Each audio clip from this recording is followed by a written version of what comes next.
ba noong July 21 ibinalita po yung mga insertion ni Chis Escudero at si Senador Ping Lacson nagsabi din ho na nakita niya meron siyang mga ebidensya, meron siyang mga dokumento patungkol dito sa insertion ni Chis Escudero. Ano po? Balikan lang natin ha para hindi makalimutan ho mga bossing. Kasi turuan sila ng turuan sa kung saan-saan. Pero sila yata dapat ang iniimbestigahan. Sabi dito, siksik sa Ham and Cheese, Escudero insert 142 billion in 2025 budget to benefits allies daw ho mga bossing. Ngayon, ang nakikita ko ho dito mga kababayan, kasagsagan ho ito ng impeachment ni Inday Sara Duterte eh. No? Ang nakikita ko dito, mga boss chief sir, kumbaga parang pamalit ni Chis Escudero para muli siyang maiboto, para muli siyang maging Senate President. No? Ang kapalit ay baka yung mga insertion niya. Kung mapapansin natin, kung makikita natin, mga boss chief sir, kung babalikan natin, nangunguna yung Bulacan doon. Parang halos karamihan ng probinsya nung mga senador ay nandun. Bulacan, si Joel Villanueva. Sabi nila, hindi daw. Hindi ko sinasabi na porket naman sakto o tumutugma doon sa mga ano nila, sa mga probinsya nila, ninakaw na nila yung pera o sila na agad yun. Pero mapapaisip ka Bulacan, Joel Villanueva. Sursugun, Chis Escudero. Tapos Davao, sino? Dalawa sa Davao, Bato at Bongo. Di po ba? Tapos na ang karir mo, Jolas Mariano, sabi kay Escudero. Senate President Francisco Escudero wielded his budgetary influence to insert a staggering 142.7 billion into the proposed 6.3 trillion. Aba, mga kababayan, no? Yung nakikita nating 142 billion, parang, okay, yung number, sakto lang. Pero ang dami ho niyang number. No? Ang 1 million po, 7-digit na po yun. Tama ba ako? Ang 1 million, 7-digit na po yun. Ang 10 million, ilang digit ang 10 million? 8 digit na yon. 100 million ho, mga kababayan, nung mga panahon ni Napoles, no, 100 million lang, pero ang taong bayan, shock na. Uy, nako, grabe naman yan, kalahating billion yan No, 500 million, etc. yung kay Napoles. Mga kababayan, ilan yon? 9-digit na ho yun. Ang 1 billion, mga kababayan, na mawawala sa pera ng bayang Pilipinas, ilan? Ang 1 billion, 10 digit na.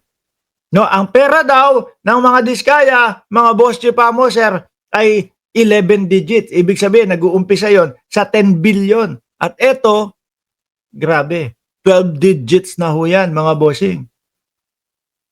Kailangan mong marating yung 999,999,999 pesos and 99 cents. No? Biruin mo, bago marating ang 1 billion, ilang billion to? 142. Ang laki ho, mga kababayan. Grabe ho talaga. No? Tapos, wala man lang tayong narinig na mga paliwanag. Ang haba-haba ng speech ni Chis Escudero doon po sa Senate, hindi man lang ipinagtanggol yung kanyang sarili. Sa halip po, ano ang ginawa? Ibinuntong kay Martin Romualdez lahat ng bintang ho. Both parehas ho. Nung sinabi niya, mga bossing, no? Na bintang sa kanya, si Martin Romualdez. Walang ebidensya, walang pinakita. Kay Martin Romualdez, hanggang ngayon po, wala pa din pong pinapakita, mga kababayan. At ito nga po yung sinasabi natin, no? Mga bayan, mga lugar na kasama nung insertion.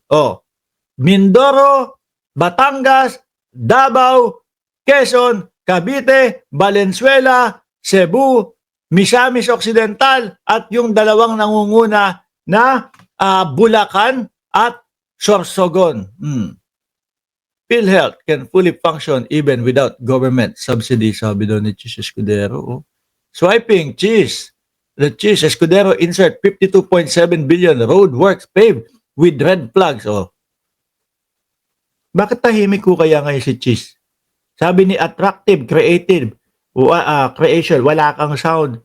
Oh, sa 509 na nanonood, ikaw lang ang walang sound. tignan mo yung ano mo, yung laptop mo, tignan mo yung cellphone mo. Tahimik ko si Cheese, ano? Pagkatapos po nang nagsalita si Cheese Escudero, mga bossing, doon sa Senate, hindi na ho natin naringgan. Ano po? Hindi na ho natin naringgan, mga kababayan. Oh, nawala na, parang kagaya ni Gutesa. Totoo ba yang nasunog? Sabi ni Chard Olay. Opo, pag-uusapan po natin yan. Mamayang kaunti, mga bossing. Iwanan ko na si Cheese, ha? Baka nag-iisip-isip pa eh. No?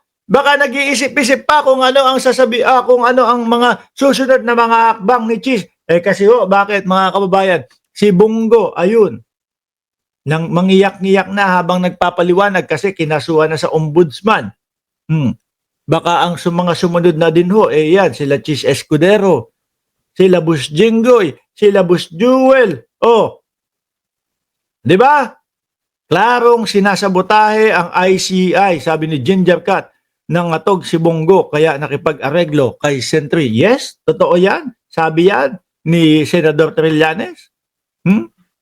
Na binabayaran daw siya ni Bongo. Oh, kita mo? Eh si Cheese baka gumagawa ng paraan para yung kanyang sarili ay maisalba. Anyway, alisin ko na ho yan, mga boss chief mo, sir.